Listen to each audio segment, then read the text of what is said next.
కృష్ణా జిల్లా ఉయ్యూరు రూరల్ మండలంలోని గుడిగుంటలో కొత్త పోలీస్ స్టేషన్ భవనాన్ని ప్రారంభించిన హోంమంత్రి వంగలపూడి అనిత.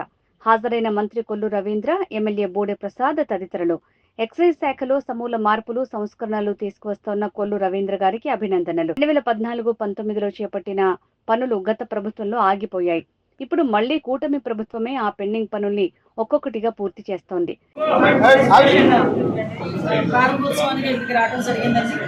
నిజంగా చాలా సంతోషంగా ఉంది. 2014-19 వరకు తెలుగుదేశం పార్టీ హయాంలో ఉండేటప్పుడు బోడే ప్రసాద్ గారు అప్పుడు కూడా ఎమ్మెల్యేగా ఉండేటప్పుడు ఈ ఒక మంచి కార్యక్రమానికి ఆ రోజు సంస్థాపన చేయడం జరిగింది పోలీస్ స్టేషన్కి. కాకపోతే లాస్ట్ 5 years తాలూకా విధ్వంసం ఎంతగా తెలిసింది. ఆ విధ్వంసం ఎంతవరకు ఉందిరా అంటే ఆఖరికి పోలీస్ స్టేషన్స్ 80% కంప్లీట్ అయిన పోలీస్ స్టేషన్స్ కూడా తిరిగి కంప్లీట్ చేయకుండా అలా ఉంచేసిన పరిస్థితి ఏర్పడింది. అదృష్టం ఒక రకంగా దురదృష్టం అనుకోవాలి, ఇంకొక రకంగా అదృష్టం అనుకోవాలి. ఎందుకంటే ఏ చేతుల మీదుగా అయితే శంకుస్థాపన జరిగిందో మళ్ళా తిరిగి అదే చేతుల మీదుగా ఈరోజు ప్రారంభోత్సవాలు కూడా జరిగే పరిస్థితి ఈరోజు ఈ రాష్ట్రంలో కనిపిస్తాము. దానికి సుమారుగా ఇక్కడ ప్రత్యేకంగా ఈ ఉయ్యూరు రూరల్ పోలీస్ స్టేషన్, అదేవిధంగా ఇక్కడ ఎండిఓ ఆఫీస్, ఎంఆర్ఓ ఆఫీస్ కూడా లాస్ట్ హైవే ఎక్స్టెన్షన్లో పోయినప్పుడు చాలా మంది స్థలం ఇవ్వడానికి కూడా ఆ టైంలో ధరలు విపరీతంగా పెరిగిపోయినా కూడా ఈరోజు ఉయ్యూరు పోలీస్ స్టేషన్కి కంపల్సరీగా స్థలం ఇవ్వాలి అని ఆ రోజు సజ్జ వెంకటేశ్వరరావు గారు లాంటి వాళ్ళు చాలా మంది ముందుకు వచ్చి, సజ్జ వెంకటేశ్వరరావు గారు అయితే సుమారుగా 20 సెంట్లు స్థలం ఈరోజు ఇక్కడ పోలీస్ స్టేషన్కి ఇవ్వడం, తర్వాత దాన్ని శంకుస్థాపన చేసి కన్స్ట్రక్షన్ స్టార్ట్ అయింది. 80% పూర్తయిన తర్వాత తిరిగి కంప్లీట్ చేయలేకపోవడం లాస్ట్ గవర్నమెంట్లో మనం చూసాం. తిరిగి కంపల్సరీగా ఈ ఉయ్యూరు రూరల్ పోలీస్ స్టేషన్ రావాలి, ఎందుకంటే పాత భవనాల్లో వాళ్ళు ఉంటున్నారని ఉద్దేశం. గత ప్రభుత్వంలో అధికారుల నుండి ఎవరైతే మిమ్మల్ని అందరిని ఇబ్బంది పెట్టారో, అంబటి రాంబాబు గారిని, పేరుని, అట్లాంటి వాళ్ళు జోలికి అసలు భయపడుతుందా గవర్నమెంట్ ఏంటి? వాళ్ళు ఇంకా నోటిఫికేషన్ మాట్లాడుతూనే ఉన్నారు కదా, చూడటానికే కష్టంగా ఉంది. ఎందుకని వాళ్ళని వదిలేస్తున్నారు? మీరు భయపడుతున్నారు వాళ్ళ మీద? దేనికి భయపడాలి? మరి ఎందుకని వాళ్ళని చర్యలు తీసుకుంటారు? ఎన్నో కేసులు ఉన్నాయి వాళ్ళ మీద. దేనికి భయపడాలి? మరి ఎందుకని వాళ్ళు అట్లా వదిలేశారు? విషయం ఏంటంటే దేనికైనా ఒక టైం రావు. 1 year అయిపోయింది మేడం. 1 year అవ్వచ్చు, మీరు అన్నది కరెక్ట్. వాళ్ళ పాత వీడియోలు చూస్తుంటే మాకే మీడియాలో ఉన్న మాకే అబ్బా అనిపిస్తుంది. మరి కంప్లైంట్ నాకు ఇవ్వండి. మీడియా కదా మీకు కాదండి, మీకు కూడా సోషల్ రెస్పాన్సిబిలిటీ ఉంది.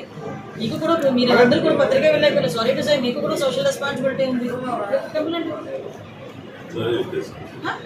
నేనేమంటానంటే ఎవరికి ఎప్పుడు ఎక్కడ ఏం చేయాలో గవర్నమెంట్కి తెలుసు, చంద్రబాబు నాయుడు గారికి కూడా తెలుసు, ఈ ప్రజలకు కూడా తెలుసు.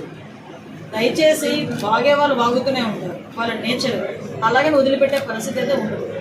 ఓకే, అన్నిటికీ సమాధానం ఉంటుంది. కాకపోతే ఒక రోజు ఒక ముందు ఉంటుంది, ఒకరికి ఒక రోజు తర్వాత ఉంటుంది, అంతే. అంతకు మించి ఈ సిచ్యువేషన్ మేమే భయపడాల్సిన అవసరం, మేము తప్పు చేయనప్పుడు ఎవరికి భయపడాల్సిన అవసరం లేదు.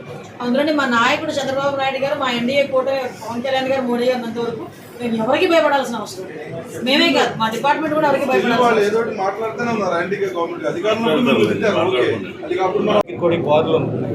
చాలా ఇబ్బంది పడుతున్నారు. యాక్చువల్గా మేము ఎక్సైజ్ డిపార్ట్మెంట్ ఇందాక మన కొల్లు రవీంద్ర గారు నేను కూడా మాట్లాడుకున్నామంటే ప్రతి వైన్ షాప్ దగ్గర కూడా సీసీ కెమెరాస్ మేము పెట్టాం. దానికి సంబంధించిన ఫుటేజ్ లోకల్ పోలీస్ స్టేషన్కి, అదేవిధంగా ఎక్సైజ్ పోలీస్ స్టేషన్కి కూడా ఫుటేజ్ వెళ్తుంది. అటువంటి సంఘటనలు ఏమైనా మా దృష్టికి వస్తే కనుక ఇమీడియట్గా మేము దాని మీద యాక్షన్ తీసుకోవడానికి రెడీగా ఉన్నాం. నెక్స్ట్ కూడా ఏంటంటే బెల్ట్ షాపుల విషయంలో మాత్రం మీకు చాలా సందర్భాల్లో గౌరవ ముఖ్యమంత్రి గారు చెప్పారు. ఆ విషయంలో ఎక్సైజ్ డిపార్ట్మెంట్కి, పోలీస్ డిపార్ట్మెంట్కి కూడా సరైన ఆదేశాలు ఇవ్వడం జరిగింది. అటువంటి మా దృష్టికి వచ్చిన వెంటనే ఇమీడియట్గా దాని మీద చర్యలు వేరు చేయడానికి ప్రతిపాదనలు పంపిస్తాం. ఇక కనుమలూరు కదా, మీరు కనుమలూరే కదా? కాదండి, టౌన్ రూరల్ కలిపి సర్కిల్ ఉండేదండి. సీఏ గారు గతంలో ఉండేది. ఆ రూరల్ అంతా ఇప్పుడు కంకిపాటి కలిపారు. కంకిపాటి ఎలా? ఓకే, ఒకసారి ఫీజిబిలిటీ ఒకసారి మాట్లాడి క్లియర్ చేస్తాం. మేడం, డిజిటల్ అరెస్ట్ ద్వారా మరియు ఇన్వెస్ట్మెంట్ ఫ్రాడ్ లో చాలా మంది నష్టపోతున్నారు మేడం. దాని మీద ప్రజలకి ఒక మెసేజ్ ఇవ్వాల్సిందిగా కోరుతున్నాం. యాక్చువల్గా నిజంగా మీరు అన్నది కరెక్ట్ అండి. సైబర్ నేరాలు విపరీతంగా పెరుగుతున్నాయి.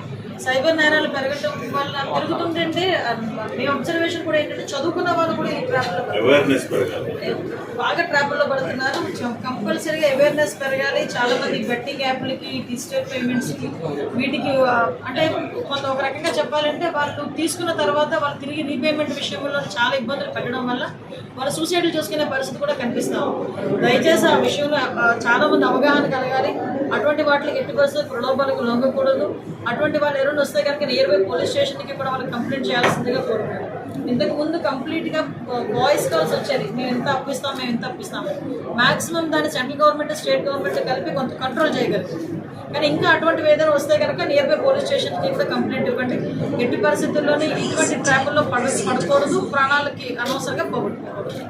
మేడం, ఇప్పటి వరకు కూడా ఈ ఆంధ్ర రాష్ట్రంలో చంద్రబాబు నాయుడు గవర్నమెంట్ వచ్చినాక ఇక్కడ డిఫెన్స్ అనేది ఒక ఏరియా అలాట్మెంట్ చేశారు గతంలో. ఇప్పుడు ఇంతవరకు దానికి అసలు తుది రూపం లేదు, ఏమీ లేదు. భవిష్యత్తులో ఏమన్నా డిఫెన్స్ వాళ్ళకి ఏమన్నా అలాట్మెంట్ చేయడానికి అవకాశం ఉంది? కంపల్సరీగా అండి. ఏదైతే మన ఆంధ్ర రాష్ట్రానికి డిపార్ట్మెంట్ తరఫున అవసరమో అవన్నీ ఇన్ఫ్రాస్ట్రక్చర్ ఇవ్వడానికి ఈరోజు గవర్నమెంట్ సిద్ధంగా ఉంది. దానిలో భాగంగానే ఇమీడియట్గా మనం గ్రే హౌన్స్కి కానీ అప్పాకి కానీ ఇచ్చుకోవడం, ఈ డిటీసీ సెంటర్స్ని ఇప్పుడు మనం డెవలప్ చేసుకోవడం, ఇవన్నీ కూడా జరుగుతున్నాయి. వాటిలో భాగంగానే మనకి వీళ్ళకి కూడా ఇస్తాం.